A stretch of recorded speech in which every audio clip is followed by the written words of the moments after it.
Magandang gabi mga kapuso. Ako po ang inyong Kuya Kim na magbibigay sa inyo ng trivia sa likod ng mga trending na balita. Umari ba na kagabi ang pinakabagong serya ng Kapuso Network, ang My Ilonggo Girl? Pero tila marami ang namalikmata. Bakit dalawang magkaibang Jillian Ward ang kanilang nakita? Kilalanin natin ang ating My Ilonggo Girl at ang kanyang doppelganger. Sa pinakabagong handog ng Kapuso Network at GMA Public Affairs na nag-premiere kagabi, ang My Ilonggo Girl. Nong, kaon na ka mo diri! Hindi lang iba kundi magkaibang Jillian Ward ang napanood. Sa serye kasi, hindi lang mahusay na binigyang buhay ng Kapuso actress ang karakter ng masayahing tinderang si Tata, kundi pati ng fierce na social media influencer na si Dennis. Na kanya raw, doppelganger? Kuya Kim, ano nga ba ang doppelganger? Kuya Kim, ano na? Ang doppelganger ay galing sa salitang Aleman na nangangahulugang double goer. Sa German folklore, ito'y tumutukoy sa spirit double o yung eksaktong replika ng isang buhay na tao. Ayon sa paniniwala, nakakatakot na ma-meet o makilala mo ang inyong doppelganger. Isa raw kasi itong masamang pangitain. Pero ngayon, ang term na doppelganger ginagamit rin para sa isang taong kamukha mo pero hindi mo siya kamag-anak o kadugo. May teorya na kada tao sa mundo meron daw 6 na doppelganger o kamukha. Ang nahanap ko na isa sa doppelganger ko, ang South Korean actor na si Gong Yoo. Agree ba kayo? Pero alam niyo ba, ayon sa isang paper na nilathala sa Cell Reports, ang mga doppelganger ay hindi lang daw pareho ng mukha. Posible rin daw na meron silang parehong genes at lifestyle traits. Noong pinag-aralan kasi ng mga researcher ang DNA ng mga human double, lumabas na 9 mula sa 16 na pares ay nagsishare ng common genetic variation na kung tawagin, single nucleotide polymorphisms. Kaya ang mga human double na ito para daw mga virtual twins. Sa sikat na atraksyon namang ito, tiyak ikay mamamaligmata. Dito mo kasi makikita mga kadoppel ng mga sikat na personalidad at artista.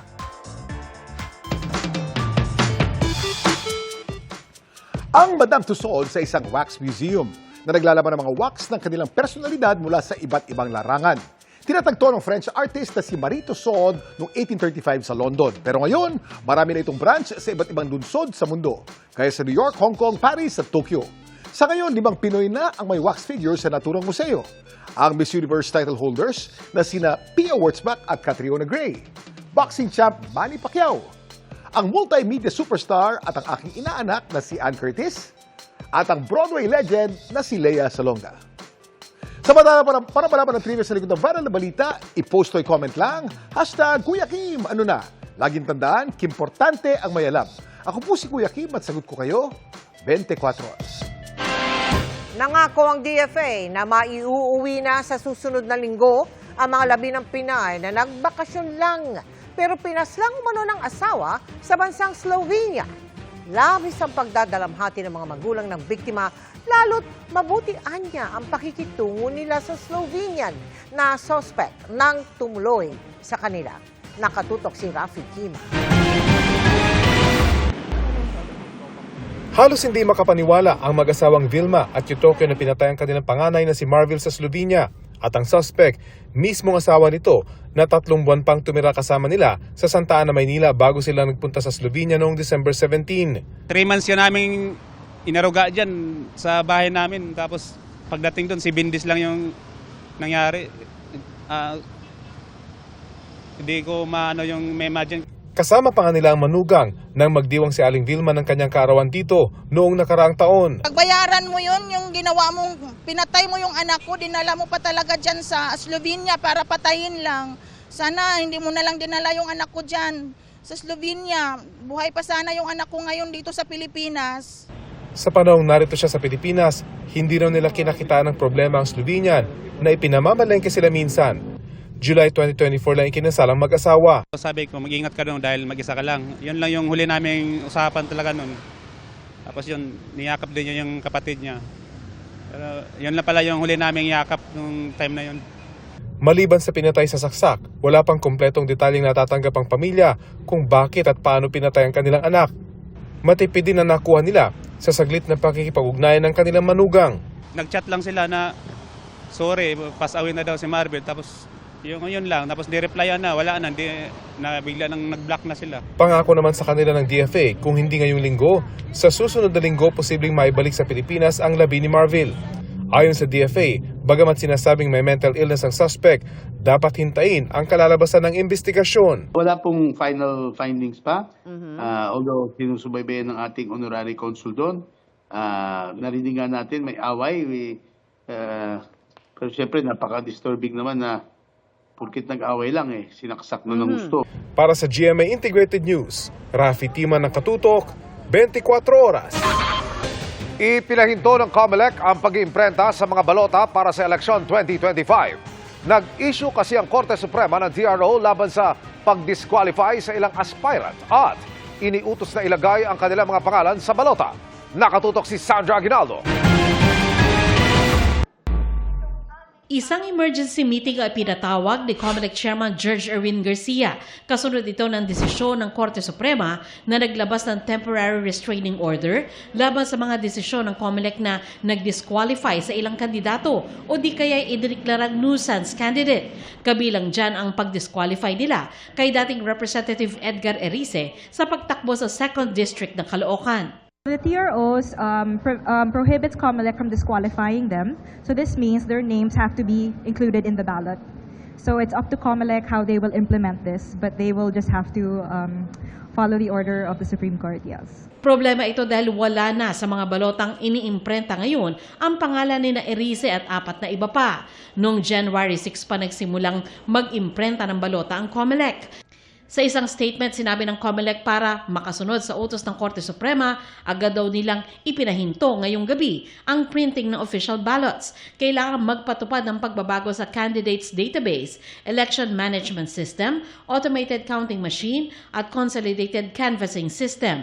May babaguhin din sa 1,667 ballot face templates at sa serialization nito at ang pagbabago sa numero ng mga kandidato. Uulitin naman ang pag-iimprenta ng mga apektadong balota.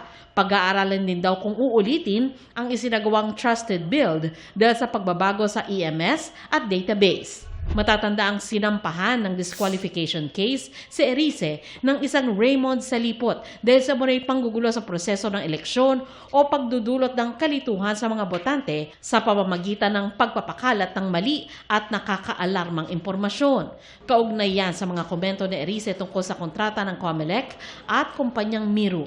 Nitong January 3, sinapinal ng COMELEC ang desisyon matapos daw hindi makatanggap ng restraining order mula sa korte.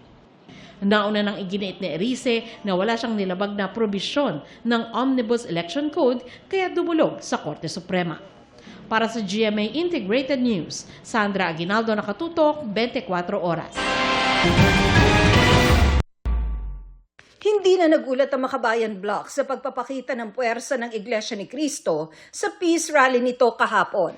Pero walaan nila itong epekto sa impeachment complaints na inihain laban kay Vice President Sara Duterte. Inendorso ng Makabayan Bloc ang pangalawa sa 3 reklamo. Kahit pa sabihin mong 1.5 million yan na lumabas, it's not the totality ng Filipino people asking for justice doon sa mga nangyari o naganap na paglustay ng pera ng taong bayan. Sa pagkausap natin sa ating mga kasamahan dito sa Kongreso, ay, wala rin naman silang pakialam at on the top of their mind pa rin yung impeachment. Ang mga impeachment complaint na magkakasunod na inihain noong Disyembre, nakabinbin pa rin ngayon sa Office of the Secretary General ng Kamara. Sa ngayon, hinihintay pa raw ng Office of the Secretary General ang paghahain ng 4th impeachment complaint laban kay VP Sara. Ang target daw ng mga kongresistang nasa likod nito ay makakuha ng endorsement nang hindi bababa sa 103 na kongresista o 1/3 ng lahat ng miyembro ng Kamara. Pero sabi ni House Secretary General Reginald Velasco, matapos daw ang rally ng INC, tila naninimbang ngayon ang ilang mambabatas.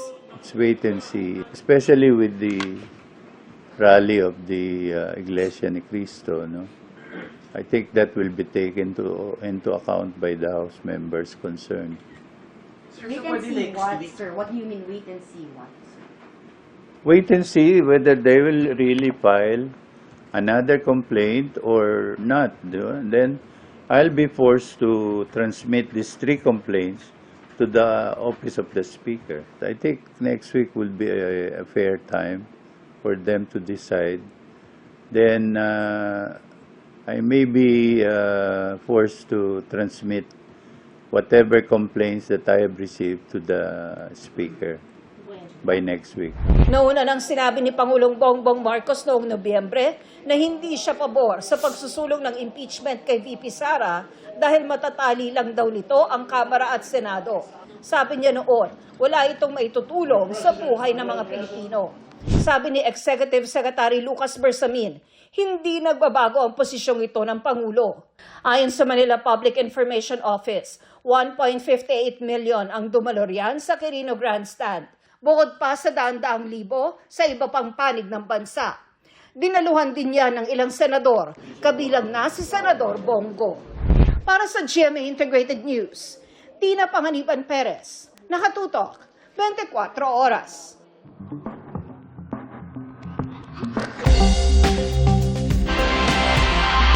Ikinadismaya ng ilan ang plano ng kumpanyang may-ari ng Facebook na itigil na ang fact-checking o pagsusuri kung fake ang mga post dito.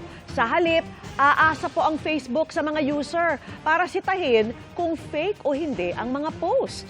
Ang epekto nito sa pagtutok ni JP Soriano.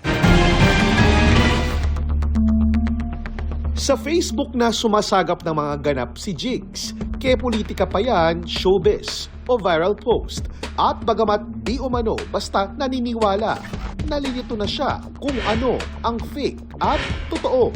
Usually talaga, news talaga. Pero may mga feedback na kasi negative, positive na mga vloggers na ngayon. Kaya medyo hindi mo na alam saan totoo na.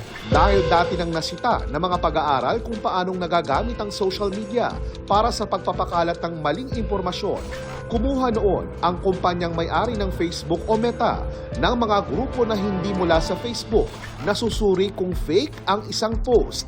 Pero ititigil na ang sistemang yan. First, we're going to get rid of fact checkers and replace them with community notes similar to X, starting in the US. Kung noon, tinatanggal ng Facebook ang mga post na natukoy ng mga fact checker na fake. Ngayon, hindi na sila basta-basta tatanggalin. And they take down a lot of content that they shouldn't. So by dialing them back, we're going to dramatically reduce the amount of censorship on our platforms. Sa halip, pwede na lang sitahin ng mga users ang mga post para makabuo ng Facebook ng community notes na mababasa kalakip na mga ito. Pareho ito sa ginagawa ng X o yung dating Twitter na pag-aari ng billionaire at Trump supporter na si Elon Musk. But the fact checkers have just been too politically biased. So over the next couple of months, we're going to phase in a more comprehensive community notes system. Hindi pa malinaw kung anong mangyayari kung masyadong maraming users ang naniniwalang totoo ang hindi o fake ang totoo naman. Ang isa kong ang nakausap, ganito na ang basihan kung alin ang fake at totoo. Depende rin sa dami ng magagandang comments sa Facebook. Kaya nanghihinaya ang isang global digital media professor. Epektibo para sa kanya kung fact checker ang magsasabi kung alin ang fake imbis na umasa sa users na maaari niyang minamanipula. Usually mga attack posts, yung maraming mga false claims, diba? Yung may isang politician, inaatake yung kalaban nila. And these could be influencers. So, pwede yun i-label na false or misleading ng mga third-party fact-checkers dito sa Pilipinas. Kung wala ng pagtatanggal, paano kaya magkakaroon ng maayos na community notes ang mga post na maraming taga-suportang users? Disinformation actors and disinfo for hire actors will thrive. So maraming mga influencers na gustong kumita ng pera because it's election season. Bagamat sa Amerika muna ipatitigil ang fact-checking ng Facebook, dismayado na ang Rappler, isa sa mga fact-checking partner nito sa Pilipinas. Nasusuklam din sila saan nila'y paninira ng Facebook sa mga fact-checker. Sabi pa nito, ang pagpayag na makita ang mga mapanganib na content para palabasing bahagi ng malayang pamamahayag ay mapangsamantala. At sabi nga ng nakausap kong eksperto, mga voters yung unang talunan dito. So ang importante for voters is to have accurate information that can help them make decisions. Para sa GMA Integrated News, JP Soriano, nakatutok 24 oras. Hinatak ng MMDA ang mga sasakyang iligal na nakaparada sa isang kalsada sa Quezon City. Hindi rin nakataka sa mga nakabalandra sa mabuhay lanes. kabilang ang mga alagang manok. Nakatutok si Marisol Abduraman. Inawat na ng kanyang mga kasamahan ng isang lalaki na nakikipagsagutan sa mga tauhan ng MMDA sa Quezon City kanina. Inalang sila sa mga nagbebenta sa bangketa na pinaaalis ng MMDA sa mga mabuhay lanes. Ang mga tindahang halos sakupin na ang daan gamit ang trapal, binawalan din ng MMDA. Maging ang mga manok panabong na ibinalandra sa mga sidewalk, hindi nakatakas. Pati ang mga upuan, lamesa at iba pang harang sa daan. Nagsagawa ng operasyon ng MMDA kasunod ng mga reklamo ng mga motorista. Bukod kasi sa mga nakahambalang sa kalsada, may ilan din daw kasing sasakyang inigal na nakaparada. Target daw ng MMDA na maklear ang mabuhay lanes na nagsisilbing alternatibong daan para makaiwas sa traffic sa mga major thoroughfares. Sa Scout Borromeo, 9 na sasakyan ang nasita kanina. 4 dito ang nato, kabilang ang 3 SUV at 1 tricycle. Ang mga matuto na sasakyan dadalhin sa Marikina. Ngayong hapon naman sa Chino Roces Avenue Extension sa Makati, may ilang nakita ang GMA Integrated News ng mga jeepney, tricycle, taxi at mga pribadong sasakyan na nakaparada sa gilid ng kalsada. Para sa GMA Integrated News, Marisol Abduraman, nakatuto 24 oras. Abot-abot ang hinagpis ngayon ng pamilya ng isang nasawing OFW sa Kuwait. Ang ibinigay kasi sa kanilang mga labi, hindi sa kanilang kaanak. Nakatutok si Mariz Umali. Napayakap na lang ang magkakapatid sa dumating na kabaong galing Kuwait na may pangalan ng kanilang inang si Jenny Alvarado. Ang sabi sa kanila ng amo ng OFW na ina, namatay si Jenny dahil sa suffocation sa pagsusunog ng uling. Pero nang buksan ng kabaong sa punerarya kung saan isa sa ilalim sana sa autopsy ang labi.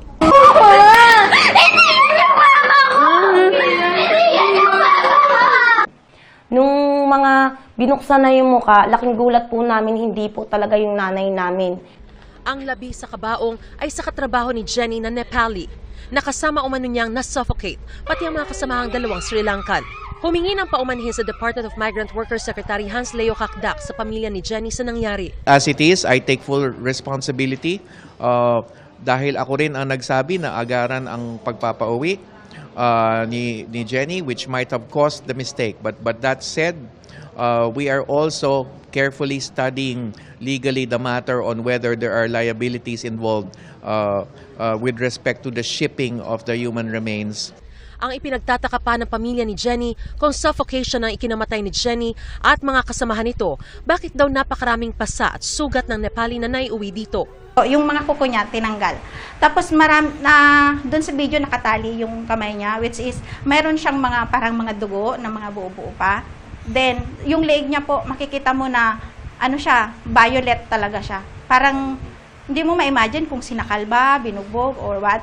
Tapos sa mga paa, meron din parang makikita mo yung mga sugat na bakat ng tali. Hindi po makapaniwala ako na yun po, suffocation po ang ikinamatay. Hinala ng pamilya at maging ng grupong sandigan o samahan ng mga DH sa gitnang silangan, may foul play sa pagkamatay ni Jenny at ng iba pa niyang mga kasamahan. Kaya nananawagan sila sa pamahalaan na masusing maimbestigahan ang insidente, mapanagot ang may sala at mabigyan ng hustisya ang mga naulila. We have discussed the matter with them thoroughly and explained and also assured them of getting the police reports and the autopsy results. Kasi yan ay inaantay pa natin. Bago pa man tayo makapagsuri, makapagpasya, whether or not we will pursue claims in relation to Jenny's death. Nakatakdang dumating ang labi ni Jenny dito sa bansa sa Huwebes. Masakit po sa akin na namatay siya.